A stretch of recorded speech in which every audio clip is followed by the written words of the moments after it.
twazaalibwa omulundi ogwokubiri Isa n'atuwa obuyinza okufuuka abaana be.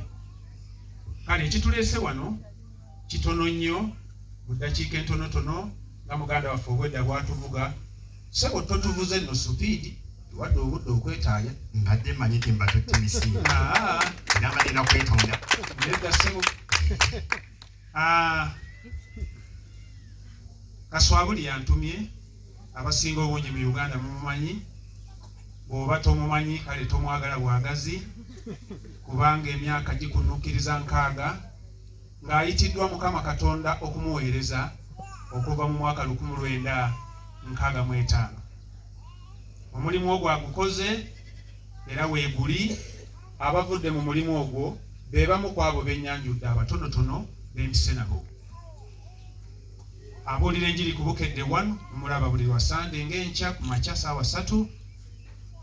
Emyaka gikunuukiriza mu 5 ng'ayogera ekigambo kya Katonda. Nga bwe mpulidde muganda wange ayogeddeko awo nti lubereberye Katonda n'atonda omwami n'omukyala, era kyekifaananyi kye tulimu kati. Naye ke njagala okuggyayo akatonotono kagamba bwe kati: tukole omuntu mu ngeri yaffe, mu kifaananyi kyaffe. Eyo ye pulaani ya Katonda eyasooka ng'ekintu mukazi tekinnabaawo. Bayibuli egamba nti Mukama Katonda n'akola omuntu mu ngeri ye ne mu kifaananyi kye. Wayita akaseera katono ye mwennyini n'alaba nga si kirungi omuntu ono okubeera yekka. Akikakasa n'agamba nti n'amukolera omubeezi amusaanira. Yali puroguramu yalinako akaseera mu maaso. Adamu yalindirira, ekiseera ekyo ne kituuka, n'amwebasa otulo, n'amusokoolamu olubiriizi, n'amubumbiramu omukyala. Kya kitiibwa nnyo abakyala abali wano, mwetegeere nti muli lubiriizi lw'oyo eyakufumbira. Bw'oba tonnafumbirwa kale saba nnyo Mukama alukuwe.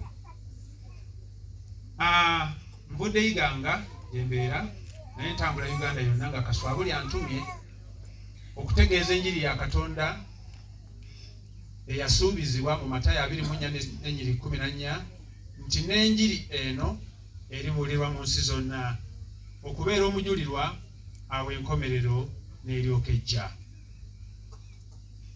Banange kyannaku, baganda baffe, bakadde baffe, abantu abakulu mu bitiibwa byammwe, saawa eno bw'otozuula njiri ng'era bwe ndaba ebitundu ebimu bwe twogera ku njiri abantu batwenyinyala.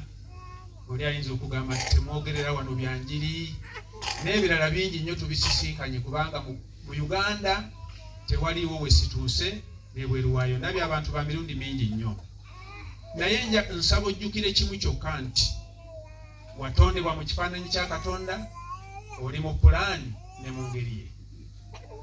Omuntu oyo mu pulaani ya Katonda ne mu ngeri ya Katonda, omulabe yava mu ggulu nga bamugobyeyo bugobi, n'asuulibwa ku nsi, n'ayonoona enteekateeka ya Katonda eyo, bambi omuntu n'agwa, ensi n'ekolimirwa.